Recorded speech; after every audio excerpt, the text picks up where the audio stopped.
to the Summit podcast with Jazzy and Drew.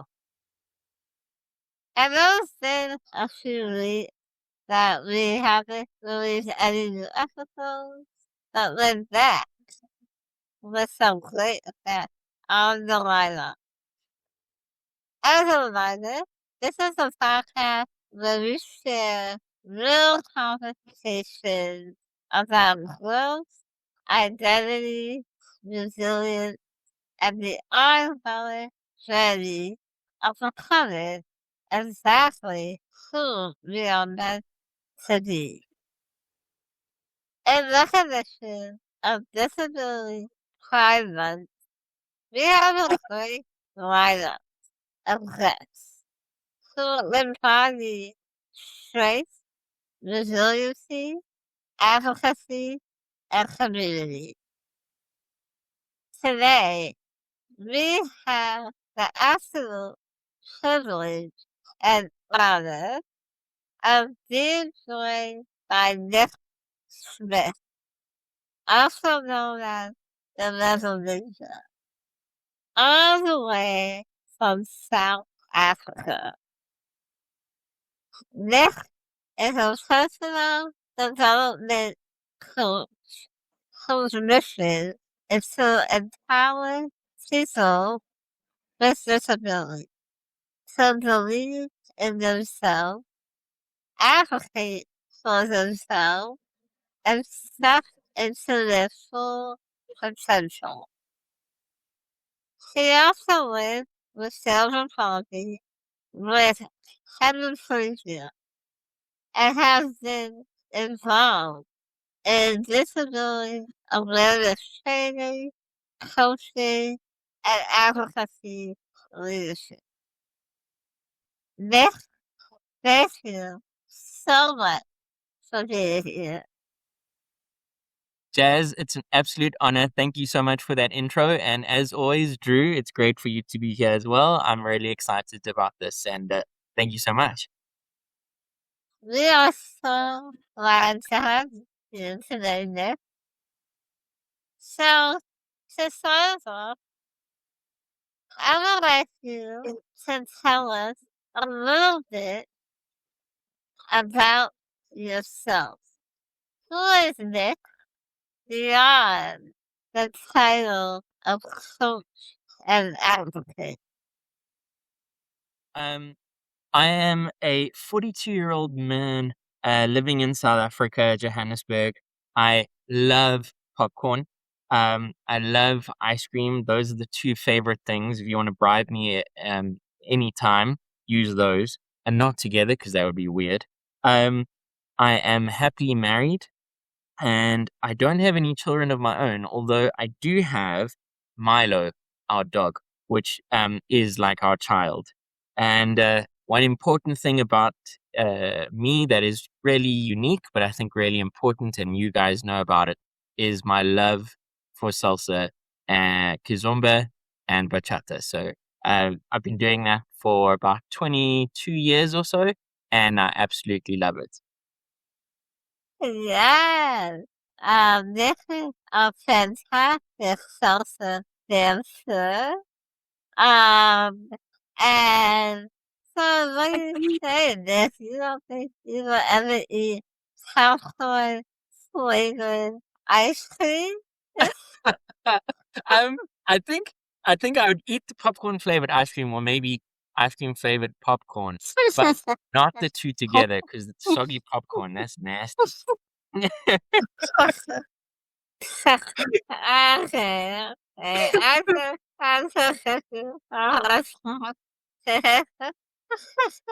Awesome.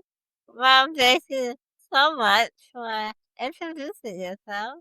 Um, so you shared, when you saw the fun, you shared that you have cerebral palsy with hemiplegia. Would you be willing to tell us a little about your journey growing up with your disability and how living with CP has shaped your life? Um, before we start like diving in, it is important to note that I wasn't born with CP, like most people with CPR. I was involved in a car accident when I was 6 months old. And as a result of that car accident, I have cerebral palsy with hemiplegia. Um, and so I think for me, because I was so young, at 6 months, I didn't really know any different. I do have an older brother, and he obviously doesn't have any disabilities or anything like that. So for my mom and my parents at the time, um, it was a big challenge, a big, um, s- uh, I would say, like a big wake up call, something that they definitely weren't, expecting. So that was a challenge. I know, finding uh, special needs schools, obviously physio that I needed to go to, OT I needed to go to. All of those things were, different from the usual journey that childhood brings. So for my family, it was quite challenging. Um, for me, I did go to a special needs school up until the age of 9, or in our schooling system, grade 1, and then sorry, standard 1, grade 3, and then I went to a normal, in inverted commas, school, and that was good in some ways and challenging in others. I was the first person with a disability that the school had ever had, and so they sometimes knew how to handle situations and what I can and can't do, and then others, um, they would cross the line. For example, I did get bullied quite a bit. And teased. People sometimes mocked how I walked or how I couldn't use my left hand. Um, and also, unfortunately, uh, one or two situations, luckily not very many, but one or two situations where I had teachers not uh, having the right frame of mind, let's say. For example, I had a love for biology and a love for animals and a love for nature, and they had a nature group where who would meet once a week, and then they would go on outings or they would go and look at the garden and study it and things like that. Obviously, I would love that. But then he said, "No, I can't join because of my disability. I'd find it hard to keep up with the group," or made up some lame excuse. And so that was definitely a downer. Um, but I didn't let it hold me back. I need to mention that when moving from a special needs school to again, in inverted commas, normal school, this was many years ago. As I mentioned, I'm 42 now. Um, my mom had to approach 8 different schools before one of them said yes. And they didn't even say yes willingly. They said yes begrudgingly because she used the law. I don't know about in America, but in South Africa, there's something called the sibling clause. And it says that if a sibling is allowed at a school, they by law have to accept the other sibling. And so um, she used that to get me into that normal school. Wow, wow. That's a very powerful story that and I can see where you're suffering. Took notices and decided to become an advocate, not only for yourself, but for others who are treated unfairly. Um, and I definitely see that advocacy spirit in your mom, and I love that you had her to stand up to you and kind of fight for you. And I mean, that's kind of cool that I never had the siblings law, but that's kind of cool that if you have a sibling going to school, then by law, they have to allow you to go to the same school. I don't know how siblings will feel about that, but Uh, it sounds like it's in you. And that's kind of what allows you to get a somewhat normal education. And I'm Yes. so sorry to hear you were left out of the nation group because of whatever excuse the teacher came up with. Like, that's horrible. And, so you have to go through that as a young kid. I'm very sorry. You have to even experience that. Well, it's absolutely okay because I think at the end of the day, these challenges shape you, right? And Yeah. we fast forward to the end of my schooling career at that school because I stayed until grade 7. Because again, um in South Africa, primary school, we call it primary school, ends at grade 7, and then you go to high school. At the end of grade 7, there was a final assembly, and the headmaster that didn't want me to join the school initially ended up giving me the headmaster's award, um, and I received a standing ovation, and it was because I had, um, faced all the challenges and overcome them, and I'd done what a lot of people thought I couldn't do. For example, going back to that nature walk example. I didn't just I left that, but when it came to like going on tour, when the kids would hike up the mountain, and they would say like, "You can stay behind," I was like, "No, let me come along," and I hiked up the mountain. When it came to cross country, I ran the cross country every year, even though I came stone last almost every time. 6 out of 7 times I ran, or around thereabouts, and I came last every time except once, where I came second last. And it's those kind of um, challenges and things like that that really, I think, shaped me into the resilient person that I am today. Wow, that's so amazing and so inspiring. Um, I love that. At the end of the day, you're not gonna recognize by the person who didn't want you in the school. And I love how you, like, again, you did all these things, and even though you came last or second to last, you didn't let that stop you. I absolutely love that so much, and I do have a follow-up question, but I don't want to leave you on a conversation. So, Drew, is there anything you would like to add as far as educational creations? Um, I think you can add a lot of insight as another person with cerebral palsy as well. I thank you, Jerry.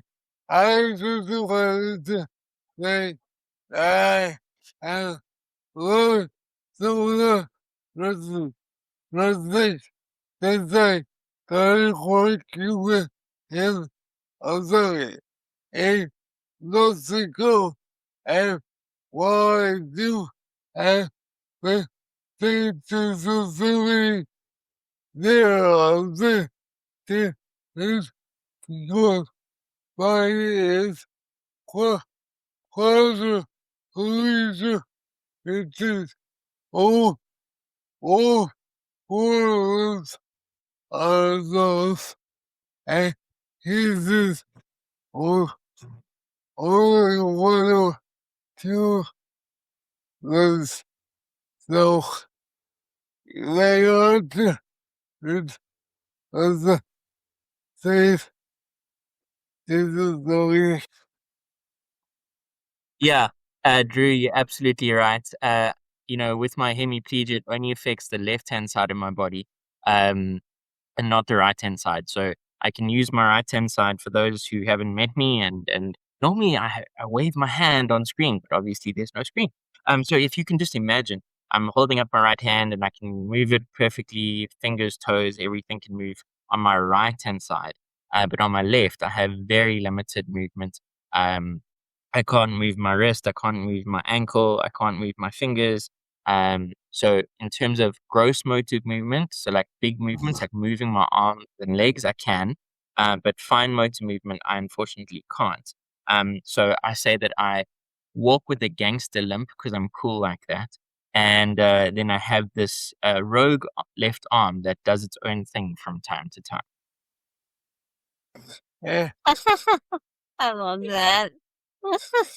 and I also wanted to say that Nick is the closest person that I ever felt that has my sorry closest person with like the doing that as my single outlook on life and facing challenges. I love that, Drew. You're my Yeah. brother from another mother. Yes. So, so, yeah. So that's it. With that. I love that, yeah. Thank you. So, yeah. So I know you had a lot of challenges in school and that you were like not much easily overcome. You still like you said you still was very persistent when people try to leave you out. As I know some also listen at you for later than you. Listen what you feel like you I don't know. I love how.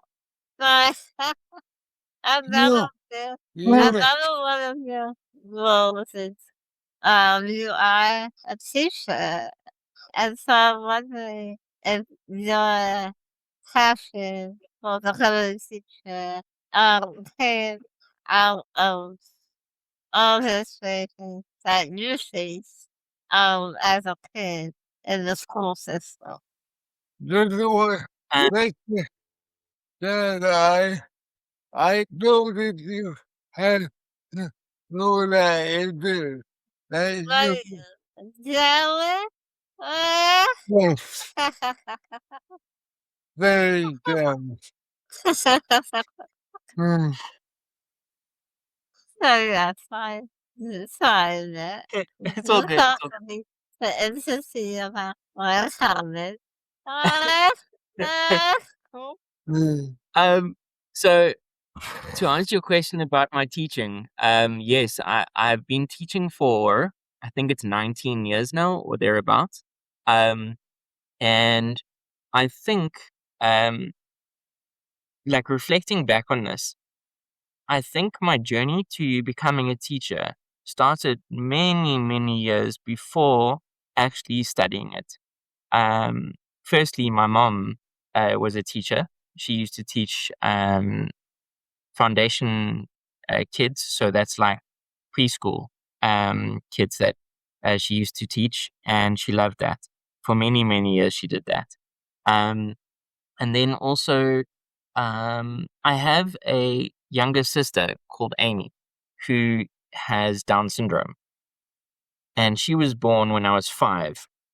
And as a person with a disability, I have a physical disability, and Down syndrome is an intellectual disability. So although I don't have the same disability as her, I understood some of the challenges that she was going through and the frustration that that she was experiencing. And I think from a young age, I tried to help her where I could. I'm not saying that the family didn't; they did, but I think I understood her best because of my experience as a person with a disability. And so we often, had this kind of view in my family that I was her brain and she was my hands. We made a really good team. And I think from a very young age, she had to learn things in different ways. She had to grasp concepts and things like that. And I think that's where my teaching journey actually started. Like, you know, if she has to learn how to do something and an able-bodied person learns it, this way, how am I going to explain it to her so that she can grasp it? So I think from a very young age, my brain was trained to look at alternative ways, to look at things laterally, to try and explain things. And at the end of the day, that's what teaching is, right? Breaking down concepts into simpler, smaller steps, and sometimes looking at it from a different perspective. Yeah, absolutely. I love that so much. I do admire the relationship you have with you and Amy. I think that's a beautiful portrayal of what sibling, a brother sister relationship should look like. And I love that. That you're going to your hands. That's so sweet. Thank you. And yeah, I mean that's quite amazing that she was able, not only to help her showing up, growing up, like you said, but she helped you find a passion to want to be a teacher, which I think you're a phenomenal teacher. Ah, Oh, thank you. I must mention to those that don't know, um, I live on the edge and I teach maths. Yeah. yes. Ah, I know that's probably sent a shiver down the spines of most of your listeners, um, but it's okay. I have helped many people before. Although I'm a personal development coach, that's a whole other story. Teaching maths and personal development are like different sides of the coin. But I live in the edge and I can do definitely. both. So listeners right here, I am terrified of that. So when I first found that out about this, I said, "Oh, I don't think I'm supposed to listen to you." Ah, and he said, "No, no, okay, I found it." Ah.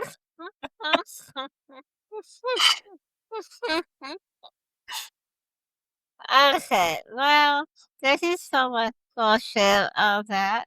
This, I just wanted to say I think that's an amazing relationship that you have with your sister, but I do think I knew that you later told me, but I relearned it on the hustle.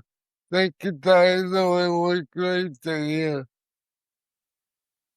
Thanks, Drew. yes, I do love his, like, about this is Amy. I feel like you should write a book that about all the things, it's all about you and Amy. And I think that'll be a great book. I will buy it. Hopefully. Thank you. I'll have to add that to my to-do list, which is like 150 pages long.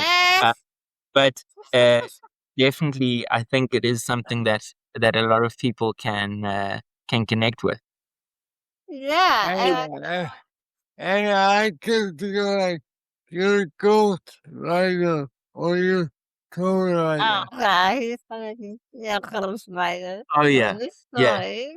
Uh, and I will say, anyone that comes in this atmosphere, they must know how to dance. I'm telling you, I'm climbing from this. So, I will say, Amy is quite a dancer. That is indeed true, and she doesn't hold back. When the music goes on, she like will break it down. It's really Yes, easy. yes. I've seen videos of this and Amy dancing together, and it melts my heart. um, okay. So make sure you share this podcast with Amy there because she's having a lot of love on here. Of course, I'm gonna share it with my whole family. They're gonna be like, yes, yeah. yes. I'll have to timestamp the Amy stories though. Yes, yes, definitely. Okay, so look at that.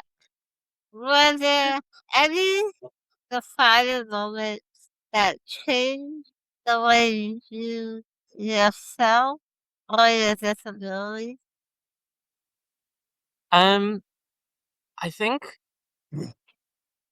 at times, as a person with a disability, and both you and Drew can obviously attest to this as well, I'm sure.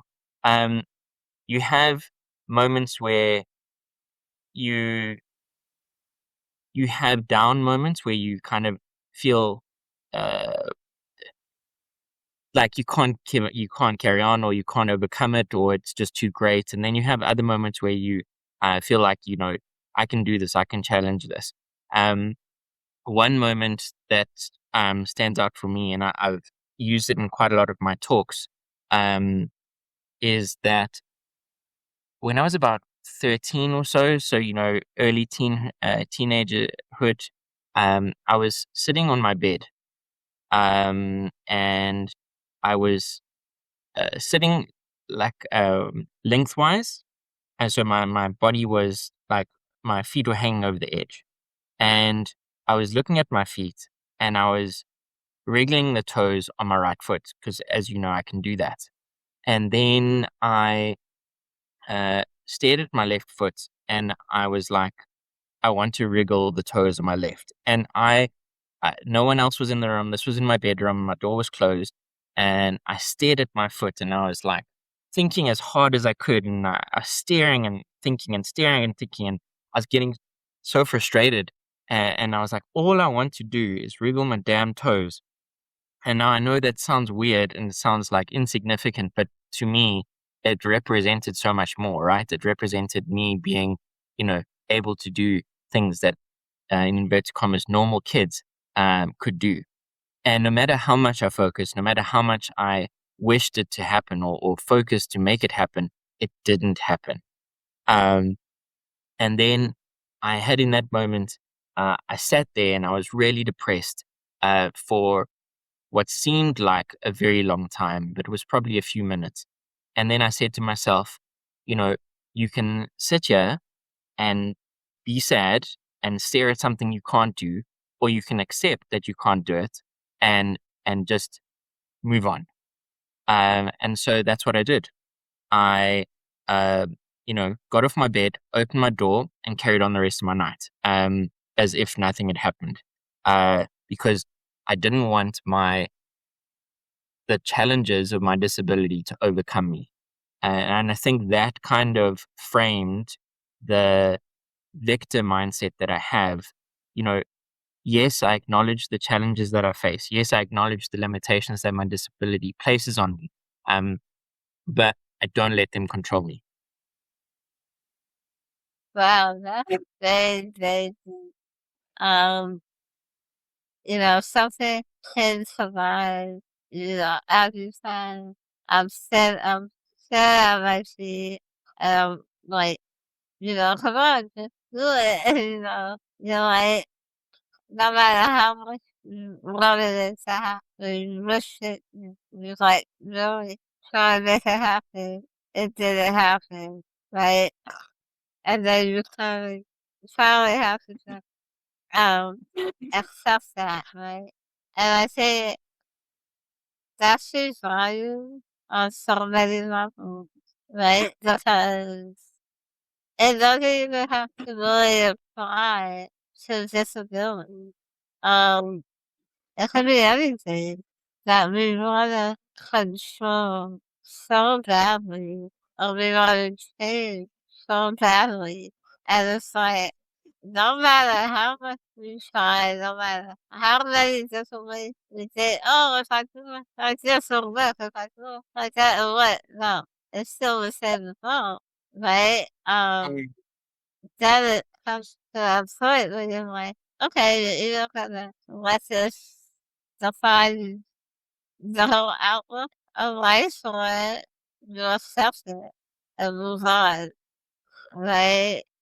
Um, and I can definitely relate, to how you felt. Wanting to do something with your body, and it's just something happened. Yeah, And then it's us to decide how to deal with that. And some people become so angry in the past that they take that one day and it's like, oh, my life is a disaster. I can't do nothing. It's very easy to get down and out about ourselves. So the fact that you allow yourself to have those feelings of frustration, anger, sadness, and then you have some kind of stuff to yourself like, okay, what are we doing? Like, are we just gonna stay stuck here forever? Or are we just gonna stop this conversation and move on? Right? I think that's exactly. really well, Thank you. yes. Drew, would you like to add anything? Yes, I would. Thank you, Jazzy. Uh, I would like to say that I agree with everything that they said about you kids. Oh, you kids, you can, you can't take down like yourself because it doesn't do anything for you. And with like the duty, most doctors say I couldn't do what I could do, and it's the cause of the day that found my love and ex that I knew that I wasn't gonna go produce my body and my life forward, and I could help as many people as I can do the same thing. So that's my thinking. This. Thanks, Drew. I know that you share that mindset that I have because we've had obviously a lot of discussions together about that, and I think it's so easy for people to become victims of their physical limitations, and they allow that to unfortunately, take over their mind. Uh, and sometimes it's easier to kind of give into that, and it's our responsibility almost to challenge it. Um, if in my opinion, if we have to boil life down to its simplest form, in my opinion, life is made up of a collection of experiences and choices. And experiences lead to choices, and choices lead to experiences. And it is our mindset towards life in general, whether it's a good thing, a bad thing, a challenge, something easy, that we must face and challenge and do and experience. Whether you succeed or whether you don't succeed, whether you can do it or you can't do it. You don't let almost life define it for you. You define it for yourself. Yeah, I totally agree. And I wanted to say something else, but it slipped my mind. So I'll say it when you come back to me. Copy. Okay. Yes, and I definitely what Nick said, at the end of the day, I think, I had a conversation with you yesterday about situation. That's kind of what I said. Okay, at the end of the day, you're the one that can make this decision for yourself. No one else can make that decision for you, despite certain opinions, certain perspectives. It's up to you to make the decision for yourself as you see fit, you know? Absolutely. Yeah. Okay. So, um, moving on to more of the personal development coach side. So you describe yourself as a personal development coach with a mission to empower people with disabilities. What inspired you to pursue that path? Um, I think for me, uh, the idea of helping people overcome, their own maybe limitations that they've placed upon themselves, maybe other people have placed upon them, and they maybe, you know, uh, fall into that. Uh, Obviously, as we've discussed, I've faced my own challenges and learned from them. And I'm not saying I never, give up. Sorry, I'm not saying I don't experience challenges, and I don't say that, uh, there are days where I feel really depressed. Of course, those happen. Um, but I think my kind of approach is that you can do things. You have to see what you can do and change your perspective. And if I can help people see that, if I can help people interpret things and see, oh wait, I can actually do this, or maybe I can't do it in that way, but I can do it in a different way, or in a different at a different degree or level. Then why not? From an early age, if I can do this, um, why can't I help others? I think also this ties into my midlife crisis that I had at 34, because why wait till 40? So when I was around 34 years old, I didn't have this crazy midlife crisis and go out and buy a fancy car or anything. I just reflected on my life, and I thought to myself, I obviously survived the car accident for a reason. Now, whether you believe in God or the powers of the universe, or anything like that, um, you know, I must be here for a purpose. Um, and so I thought to myself, if my purpose is to empower others, and I know I'm doing that now in the classroom, obviously as a person with a disability standing in front of, able-bodied kids teaching at again, in inverted commas, normal school, I'm showing those children that anything is possible. But am I having the impact that I could be having or should be having? And at the time, my answer was no.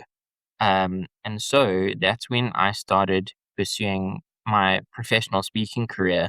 I'd always been speaking since about grade 3, grade 4, um, when my then teacher said to me, if you want the kids to understand you, you've got to explain your story. You've got to tell them your story. And so I did. And then the next year, she called me back to her then, her new kids and said, please tell your story. And then she called me back every single year that followed until I got to grade 7 and left the school.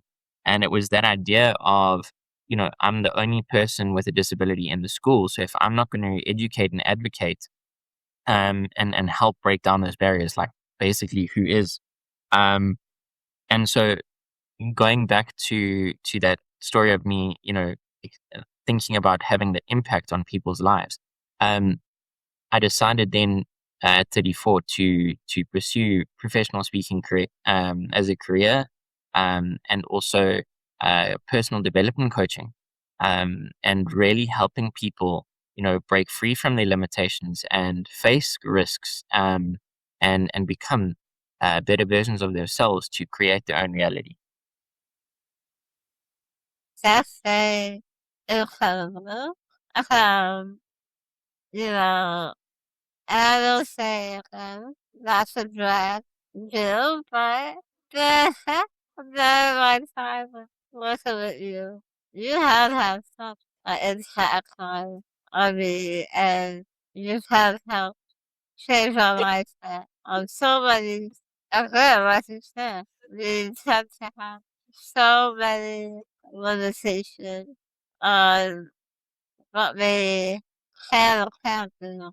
And it's because we let kind of society set those standards for us, and then we become trapped in that mindset, and it's like, oh, well, if Joe Schmo said that I can't, then he must be right, you know? Yeah, Oh, so yeah, I will say you are an impact on everyone you work with. I mean, I know for me, my way of thinking has changed tremendously because you have helped me see the other side of what is possible despite having a physical disability. Like, that's just one part of the story, it's not the whole story, you know? absolutely. And thank you so much for saying that, Jazz. I think we've been together for just over 3 years now, and Yeah.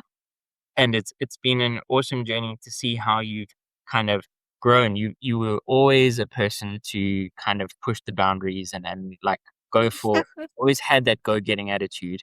However, there were times where you were like, I can't do this, and I was like, yes, you can. Let's put it Yeah. down, or I can't Yeah. do this. And I'm like, okay, cool, but what can you do?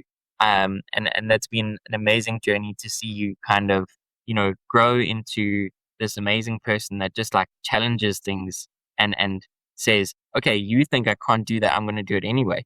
And it's awesome part. It's been awesome to be a part of that. Thank you so much, man. That means a lot. And yeah, I always think you talk because I'm like, trust me, I did not become the person I am on my own. Um, so thank you for staying by my side and dealing with my annoying self and always pushing me to, think outside the box and not be so quick to accept defeat. Absolutely. Well, I'm there. Yes. If you want to know, and they're going to talk about the town yet. Well, it might fit in somewhere. Okay, yes. We can probably fit it in the next question. So my mom is topic of social development coaching is one topic you mentioned wanted to discuss was the difference between having a victim mindset and a victim mindset. Can you explain what those two mindsets look like? And then while you're at it, maybe you can add in some talent yet. Because that's what Aha. really wants to hear. Okay. Um, I know Drew, wants to mention the power of yet because it is just that powerful. 3 letters that can change your world. I'll dive into that definitely in this answer. Um, but before we get there, the idea behind a victim and a victor mindset is, if you have a victim mindset, you often think like, woe is me. Why has this happened to me? Um, you know, I can't do this because of my situation. So you become disempowered. And you lose yourself, and you also lose a sense of control. Um, I always talk about this in my sessions about like, if you can imagine, there's this like uh let's call it a cloud. There's this cloud of power that's around you, and now you can take that in and you can say like, okay, I'm in control. um or if you just leave it there, someone else is going to take it, and control you. And I don't mean like, with whips and chains and stuff like that. I just mean like, if you don't take control of your life, if you don't make decisions, if you don't get involved in your own decisions, if you don't stand up for yourself, if you don't push to advocate for yourself, if you don't push yourself to become a better version of yourself, then you become disempowered, and then other people will do that for you. Whether it's a parent, whether it's a sibling, whether it's someone else, and it's not always a bad thing. They're just trying to help you. But at the end of the day, it's your life to live. So with that victim mindset, you're giving away that power. And obviously, the victim mindset is the opposite. The victim mindset says, yes, I have these challenges. Yes, I have these limitations, but I'm not going to let them define me, and I'm not going to let them control me. Despite the challenges, I know that I can do certain things, and I'm going to push myself to achieve. And this is where I think a great place to put the power of yet is. If you're sitting listening to this and you think, in which category do I fit in? Do I fit in more of the victim mindset or more of the victor mindset? The one thing you have to ask yourself is, when you face a challenge, do you say, okay, I can't do this and put a full stop? Or do you say, I can't do this yet? For example, you could say, I can't swim. If I put a full stop there, I'm saying I can't do it. I can't do it. I couldn't do it before. I can't do it now, and I won't be able to do it in the future. However, if you rephrase it by just adding the word yet at the end, you're saying, I can't do this yet. Then you're saying, I couldn't do it before. I may not be able to do it now, but with time, effort, practice, and the right mindset, I will be able to do it in the future. Or I will be able to do a version of it in the future. So it's that the concept of yet is saying it can be done. It is a possibility. It's not a certain no. And I think that's a very key aspect to the victor mindset. The victor mindset is also very much a growth mindset. That's why I said with time, effort, and practice, you can do it, because that is a growth mindset. And I think that that's really, really important for not just people with disabilities, but people in general. If you find yourself limiting yourself, if you find yourself saying, I can't do this because, let's say it's a job. I can't apply for that job because I don't have the skill. So my thing is, learn the skill. Or how can you attain the skill? Or I don't have enough practice. Well, how can you get the practice? What are you going to do? It's very action orientated, the victor mindset, because it's not saying, it's going to be easy, and it's not saying you can just do it. It's saying I can work at it. I can overcome this if I choose to, with the right mindset. Okay, that was a total nice job moment. Ah! I'm not going to drop my mic because we've got the rest of the podcast to do. But metaphorically, I like it. Like, boom. Don't let it say so nice. That was funny. Oh, that's amazing. I had talk about some stuff. Sometimes, yeah, quite a few times that it's really my favorite topic. Because it does help to reframe, thinking. And again, like you said, just that one word can change the whole outlook. And I find that in my helping profession as a social worker training, I do encounter people that are kind of like you said, place limits on yourself. Like, I can't do this, and I'm never going to be able to do it. And I'm like, well, okay, if that's what you say, then I'm not sure how I can help you. Because I can't just change things for you, you have to be able to change things for yourself. And that requires having a different mindset than the one you have, which is Oh, it's always been like this. It's never going to change. You know? I would Yeah. say that's probably the biggest part of my coaching is helping people reframe their mindset. Often when I Yeah. first start with people, uh, you know, hi, this is me, and they describe who they are, and then they go and they say, this is what I can do, and this is what I'm doing, and this is what I can't do, and then you're like, okay, what would you like to do in the future? I would like to do this, but, and there's a lot of buts and challenges that they list, and I'm like, okay, cool, but what happens if we could challenge those? What happens if we could overcome those? And then they were like, well, what? That's not possible. Well, it's not Mhm. possible yet. Absolutely. Absolutely. So true. You wanted to pop this, so you have everything to add, my friend. Oh boy, you let me. So,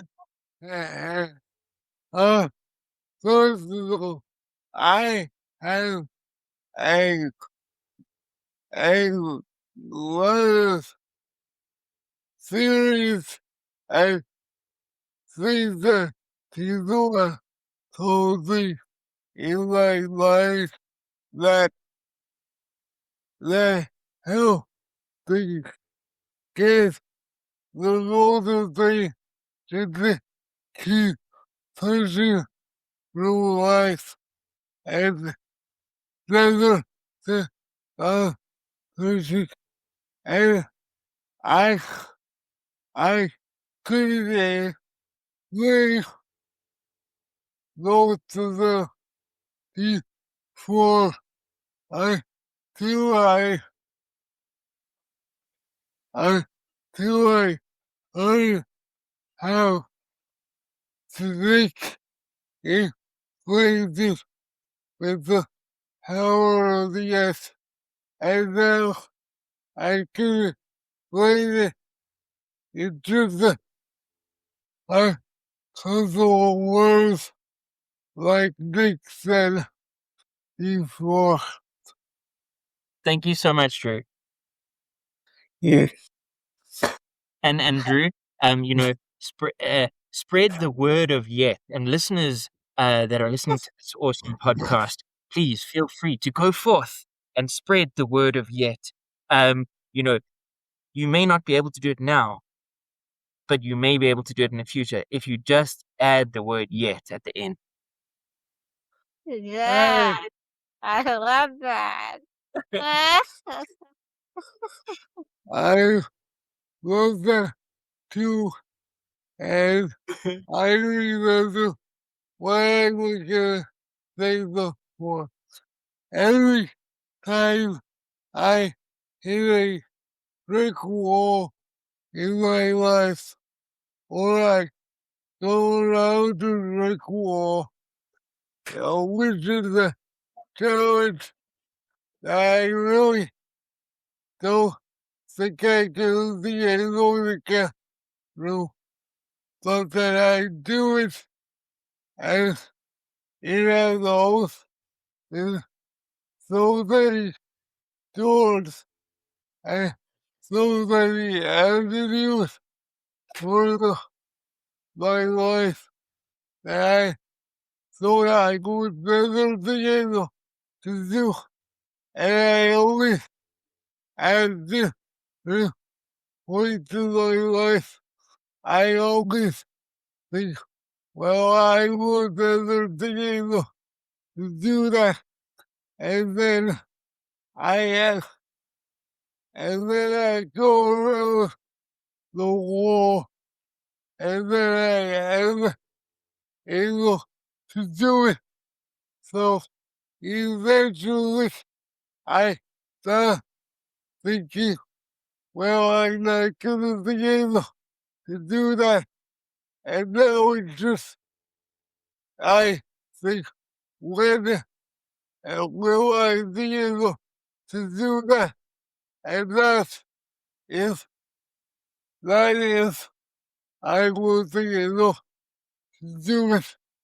So that's the biggest change I feel myself. That's awesome, Drew. And thank you for adding that because I think it taps into a lot of what the victor mindset is. It's saying, I may not be able to do this now, but I'm going to pursue it and I'm going to uh, keep on going. You spoke about going around the wall. Um, and you can do that, but that wall might seem like never ending, right? So you might sit there and chip away at the wall slowly. You know, a lot of people, especially nowadays in our society that we live in, a lot of people think of it like a what do you call it? Like a sledgehammer or a wrecking ball. Oh, I wake up and I just smash through it. No, you don't do that. It takes time, it takes effort, it takes practice, it takes um, a lot of determination and perseverance to overcome these challenges. And then when you finally do it, I love what you said. When you do it, you found like I couldn't do it before, and now I can. And then you think, well, if I could overcome that, imagine what I can overcome. And I love telling people when they start shifting or they start acknowledging this shift from a victim to a victim mindset is it's almost like a drug. When you do something you thought you couldn't do and you're like, wow, wait, I did that. And you're like, maybe I can do something else. And you start doing something else and you're like, wait, I could do that too. And it starts like, if I can do this, then I can do that. If I can do that, then what else can I do? And it kind of becomes this almost domino effect of like empowerment. That's amazing. Absolutely. This is right. And I wanted to say, it almost becomes like a superpower that other humans don't have. So Yes. it's really beneficial to have a victim mindset rather than a victim mindset. I agree. I Absolutely. have to, I have to add real quick license, license it. And whether the fact that this is between different and different mindset. Now, I used to be the different mindset, but I'm not anymore. And now, when I come across people that have the different mindset, I, it turns me off. I'm like, what do you want from me? Like, like, they always have an excuse of why they can't do something or blaming other people around them. And I'm like, yeah, no, this is not going anywhere. So now I don't have the challenge some people that have a different mindset and choose to stay with that mindset. It is um it is hard to change a person's mindset, especially when it's quite secure within a victim mindset. It's hard to do. So I can understand how you find that challenging when you meet someone who's like firmly in a victim mindset and you're like, okay, I acknowledge that, I see that, but like, let's move past this. Yeah. But a lot of the time, people with the victim mindset sometimes don't even know that they have it. And then also, it becomes a protective layer. I don't want to take risks because I could get hurt. I don't want to take risks because I could fail. I don't want to take risks because what could other people think? And again, Yeah. all the things that I've just mentioned now aren't isolated to people with disabilities only. Able-bodied people feel this way too. I've coached people with and without disabilities, and when it comes to that kind of mindset, I've seen it in both. Absolutely. Yeah. I mean, it's a universal mindset for sure. Okay. Moving on to real life significant all right. Um, so We will love to do that, only kids. No, listen. with with uh with the time difference, it would be rather challenging because I think it's like afternoon for you guys now, or like midday. And it's like 8:30 in the evening for me. Yeah, it's very much bedtime for this. um, so another thing you mentioned, like I also think it's super important, is stepping out of your comfort zone. Why do you think that's so important? Especially when it comes to growth. Thank you so much for asking that, Drew, Jazz, because it's really, really, really, really, really important. Equally as important as the power of yes, and equally as important as the victor mindset. Um, a lot of people, and again, this is unfortunately supported or promoted by a lot of social media. They feel like, you know, I am not successful, and then overnight or very quickly I become a success. Um, However, that's 99% of the time not the case. Uh, there is this need to develop, to grow, to gain skills, to gain knowledge, and to grow your mindset and to grow your comfort zone to reach success.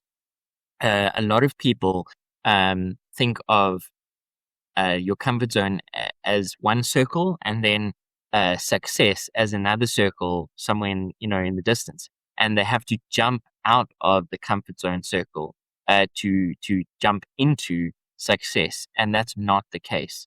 I rather think of um, the comfort zone almost like a living thing, like if you can imagine a balloon being blown up, right? Um, as you blow air into the balloon expands, and it doesn't go from like completely flat to completely blown up in one go. You blow it up slightly and slightly, and if you blow it up too fast, it's gonna pop. So you keep blowing it up, and then sometimes some air escapes, so it might get a little bit smaller, and then you carry on blowing it up. If you think about this in the same kind of way, if you've got a circle that represents your comfort zone, and then there's a circle that represents success, if you slowly grow your comfort zone by that time, that effort, that practice, that accumulation of knowledge, the accumulation of skills, the accumulation of confidence, you slowly grow your confidence. So you slowly grow your skill, you slowly grow everything. That comfort zone expands and it expands and it keeps on expanding until it meets success. So it's not that you have to jump out of your comfort zone to reach success. You have to push yourself. You have to expand your comfort zone. There are, different layers to comfort zone. If you go into some research, the first layer just outside of your comfort zone is the fear zone. And it's just outside that because as you start pushing yourself, you fear and doubt yourself. But if you push it despite that, if you carry on going despite that, you eventually reach the growth zone, which is where you feel more empowered. You look back and you're like, okay, I did that. I can do more. And you keep going. So that's so important for people that might be listening to this. If you feel like, I can't do this because it's uncomfortable or I'm afraid, that's your comfort zone speaking. You need to find small ways to challenge that comfort zone, small ways to grow that comfort zone. I'm not saying it's going to be quick. I'm saying it's going to take a long time. It's going to take effort. It's going to take discomfort, but it's really, really important. I always use in my talks this example of people winning the lotto. Out of interest, a lot of poor people win the lotto. And unfortunately, those people often win the lotto as poor people, become really rich overnight, and then equally in a few years' time become just as poor as they did when they first won it.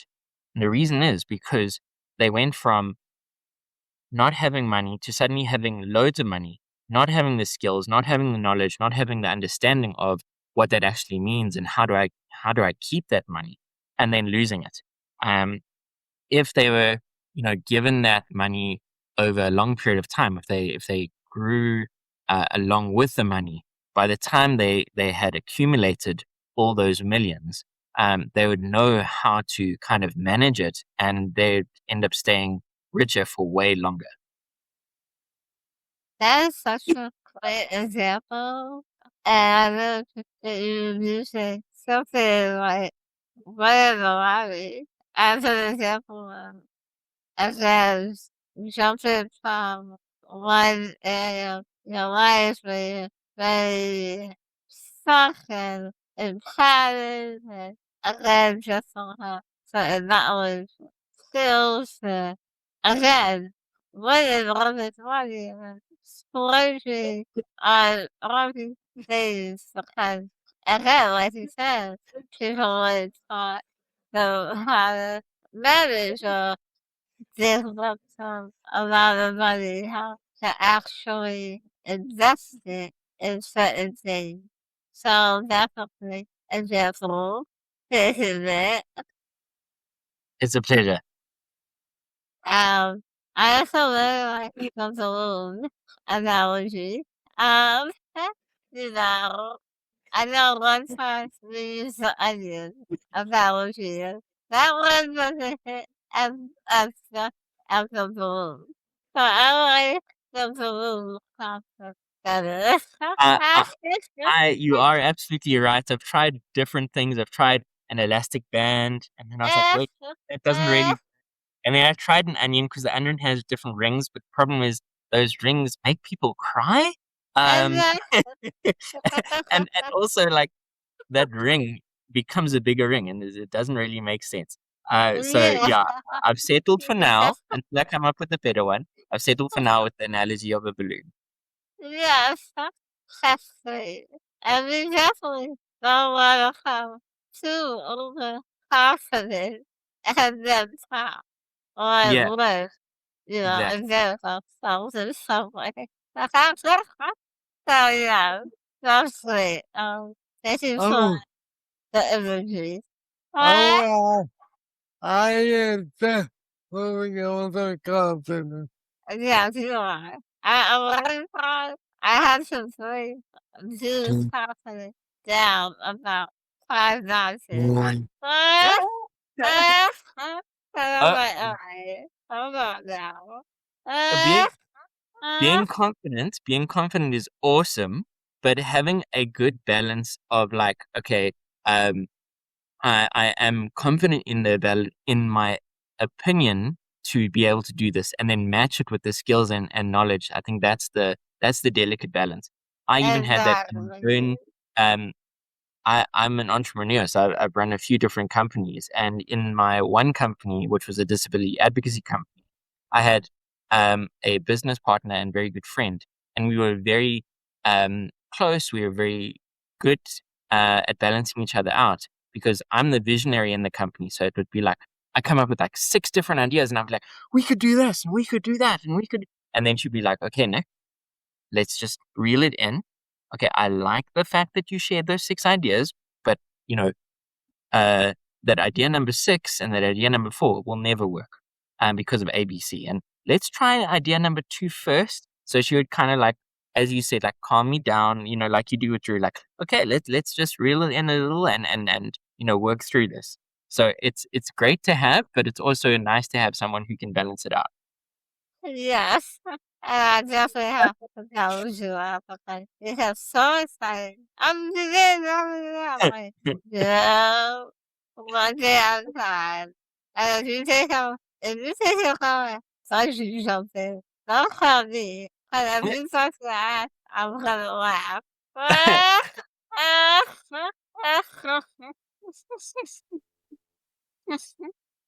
yeah, I definitely believe there is something about it Yeah. and everything. That's how you set yourself up for success and not tell you because in case you know what you're doing and you actually know. And then it comes back full circle, you know? Absolutely. Yeah. Yeah. So, now we're gonna have a little more personal. Well, I agree with everything you said. Like, it's like one of those details which I had no plans to do. I'm glad. Ah, I had no plans to do currently. Close to touching on the printing. that's sweet. Like, Okay. Don't tell me. Okay. Um, for the record, I have gone skydiving. But Wow. I haven't gone bungee jumping.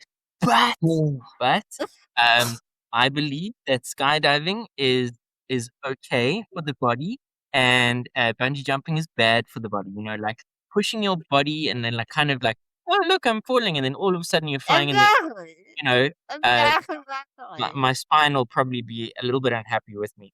See? So So, this is not gonna do it either. So you're on your own. Ah, Drew, ah, if well, if you do skydiving, give me a call. ah. well, yeah, maybe I'll do that.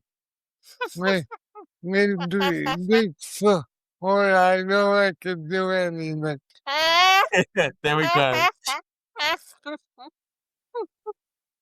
So yeah, before this interrupted, I was gonna ask another nosy question.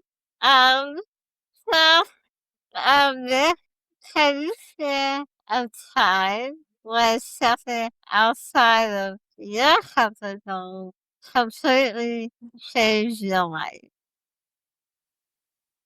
That's a really good question. Um, First off, I live in a state of discomfort when it comes to my comfort zone because I'm pushing it each and every day, like all the time. And it's something that uh, I do have to kind of balance because sometimes I push myself a little bit too hard, or push myself a little bit beyond what I am capable of. But it's a state that I am almost constantly in, like learning new things, doing new things in a different way, or trying things. But to answer your question, can I identify one particular time? Thinking off the top of my head, I think one particular time is when I applied to be a speaker to a Facebook post that was in America. As I mentioned, I've been doing speaking for many, many years. And then I decided to start doing it professionally. I think it was about a year or two into my, decision of becoming a professional. I came across a Facebook post that asked for people with disabilities to apply to be speakers. And I can't remember the exact disability, but it said something like, let's say muscular dystrophy, just as an example, but which I obviously don't have. And then I read the rest of the brief and I was like, wait, I do tick like those boxes and I do tick that, but I don't tick the main one, which is I don't have their disability that they want. Um, but what I did was I decided, over some time, I decided, okay, I am going to apply. So I typed up this long email and I sent it to them and I was like, I know upfront that I don't meet this criteria and that is your main criteria, but I think that I meet enough of the other criteria to a degree that would be really helpful for your audience and the people that you're trying to reach. Um, Long story short, they accepted. I ended up speaking there and fast track now. And that's how I've ended up helping people in America. I have two groups that I see. One I see every second week. The other I see once a month. I've got people that I see as individuals and I coach them. And if it wasn't for me taking that risk and applying for that talk that I didn't fit the brief for, I wouldn't have done it at all. I wouldn't even be on this podcast if I hadn't done it. Yeah, that is an incredible, yeah, example. And it also shows, like, the power of being determined and persistent and not allowing that one thought that you did check off as having a certain disability. You didn't allow that to be like, oh, never mind, I'm not gonna try because of this one thing, you know? Mm. You still went ahead, reached out, and say, hey, I don't have the disability. You're looking towards like, here's other ways I can be beneficial, right? So that's very powerful. Cause I think that shows an example too of how easy it is for us to like quit just because we feel like we don't check all the boxes. And then it's like, oh well, because of this one day I'm not gonna apply, like especially when it comes to like jobs. You know, jobs come up with certain days and I feel like a lot of people are like, oh well I have this and that, but I don't have that. So I'm not gonna apply. You know? Yes, absolutely. You've got to challenge Yeah. though. You can't just you've got to see the bigger picture. You've got to see beyond the wall. You've got to see beyond the comfort zone. You've got to say like, okay, yes, I don't need this. But I don't need this yet. How can I get around it? What can I do? Or how can I Yes. position myself that I can? Exactly. Right, thank you, man. I think another important other thing is to have faith in yourself that Yeah, if that no matter what happens, it will eventually work out. Like any goal you really want to reach, you can what we can if you work hard enough. It's, it doesn't matter if, uh, if you don't match every single criteria, like in this example, Christianity doesn't matter if you're a little more like in any other situation. The thing was, is your is your really that the strength to do it, faith will take care of the rest. exactly. At It's very least that, at least that how I feel. No, absolutely.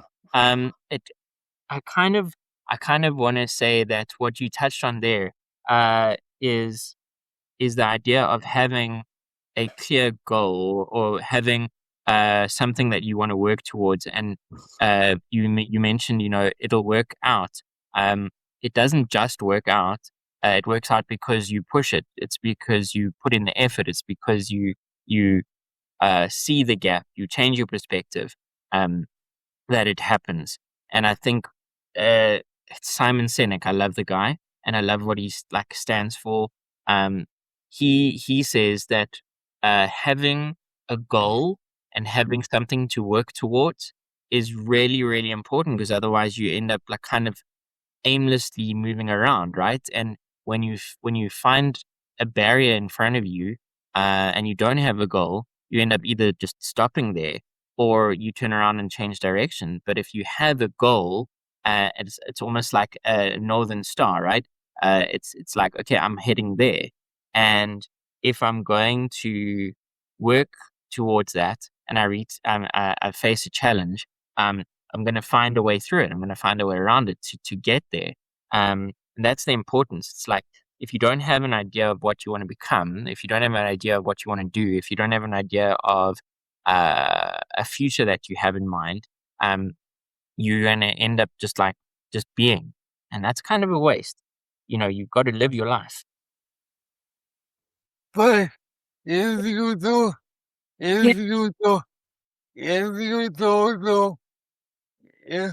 So when I listen to this, and I don't know what that is right now, so don't worry about it because there's always a hour to guess. Yes, absolutely. You don't have to have all the answers now. You can have the answers and use the power of yet. You know, and it's not the idea of becoming, I don't know, having a job or something. It can be anything, even if it's super small. Like start small if you have to. And today I have to tell Fluffy inside that tells you that.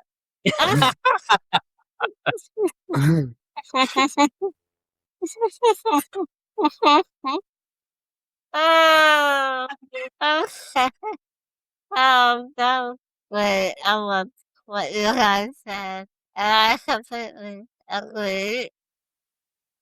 So, if someone listening today is struggling with confidence or limiting beliefs, what would you want to say to them directly? Nick? Um, I would say to them, don't give up, don't give in. Try shift your perspective. Think about what you can do. Think about what excites you. Think about what you want to become. Like I mentioned it just now, even if it's the smallest thing, uh, can I get up out of bed? Can I move from this position to that position? Or can I move from the couch, to my bedroom? Whatever it is, whatever goal you can set for yourself, whatever challenge you want to kind of overcome to become a better version of yourself. That's really the crux of it, is that the human being is about being. It's not about just sitting doing nothing. It's about being involved. It's about becoming a better person. It's about being the best person you are. It's about being a journey or being on a journey to become the best version of you. And that's not going to be easy, but you can do it. Anything is possible. um, within the limits of your own mind. Yes, I know there are some physical, like we spoke about earlier, there are very defined things that people can or can't do. Maybe you can't walk because you're in a wheelchair, or maybe you can't use two hands because you don't, like me, you don't have another hand that works. That is a defined thing, but you look past that and you say, like, okay, if that's the case, what can I do? Don't spend your time sitting staring in the darkness of what you can't do. Face towards the light and see what it is that is possible. I think that's what I would say. Sounds very powerful, very encouraging. I love that. So thank you for those words. Um, and then finally, so I asked this question to all of our guests. Um, and the reason is we call this podcast Still Becoming because we believe becoming doesn't end when we reach a goal. Like you said, it's a lifelong journey.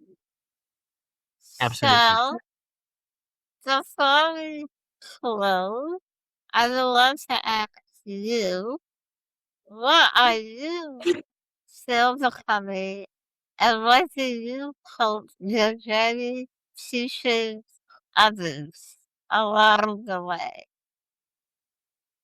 I love that question, Jazz. Thank you so much. Because that's what it's all about, right? Becoming. And I love the name of your podcast. Um, I think for me, it's I want to become a person who empowers people. And I know that it's a journey that I'm on, but I want to be able to do it at a larger scale. I wanted to be able to help more people. I want to be able to, attend live talks in America in the UK, like all over the world. I want to be able to meet people. I want to be able to like help them on a much higher level that I am. And I think that's where I'm becoming. I am pushing myself really hard to become a great personal development coach, and in terms of skills, in terms of knowledge, but also like in terms of reach. Like I really want, one of my top goals, and you know this, is to come to America and speak to people, coach people, and move people, because that's what I believe I'm on this planet to do, is to empower people. And if I can do that on an epic scale, almost like Tony Robbins, that would be absolutely amazing. I definitely agree. That's your life purpose. And I'm sure you're gonna meet all of that, because of the person. Yeah, you don't give up and you don't stop. So, Thank you um, so much. Thank you. I always say, there's other life coaches out there, but there's no one quite like that. There's no one like you. Oh, So, shucks. Thanks, yeah, Jazz. you definitely found a gift for sure. Thank you. Of course, of course. Bill, is there anything you'd like to add?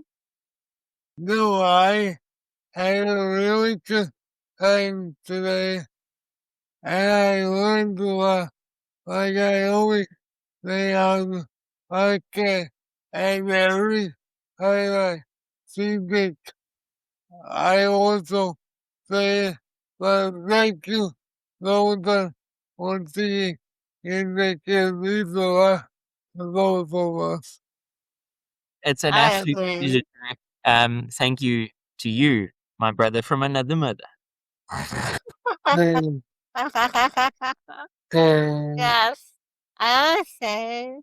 So, different my life coach, and I respect him as a professional, but I also see him as a friend, He's a very dear and dear friend to me. And so, yeah. Okay, I'm not mushy then, before I start crying on the Yeah, me show. too. I'm Uh, so glad. I'm so uh, glad. Camera's off right yes. now. Uh, so I do want to ask you that, I'll share your information when I set the post up, but where can people find you and follow you and people want to hire you? Tell us the details.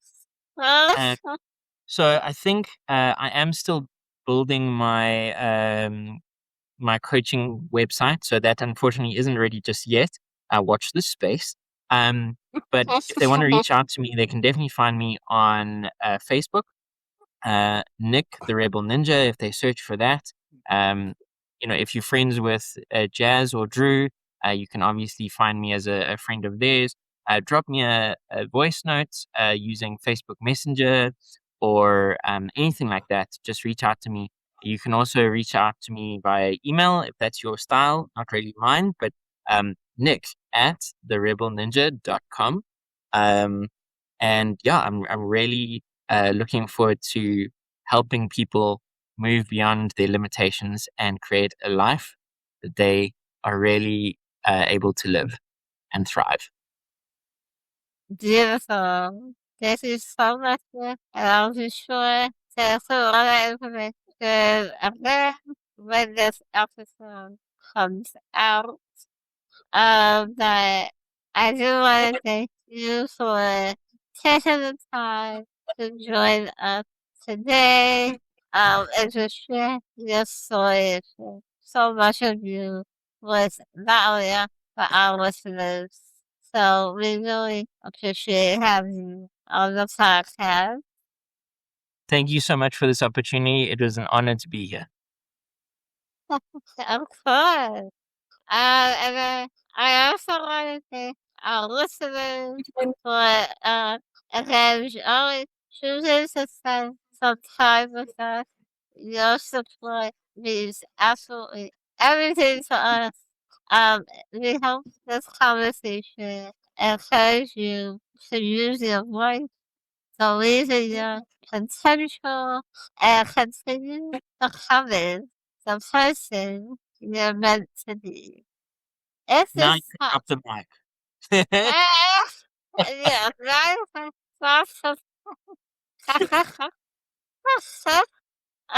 It's an episode where you like feel empowered. So like, I have to share this with someone, so share it with your family and friends, so they can also feel empowered. Um, and yeah, well, see you soon. Until next time, keep growing, keep believing in yourself, and most importantly, keep becoming.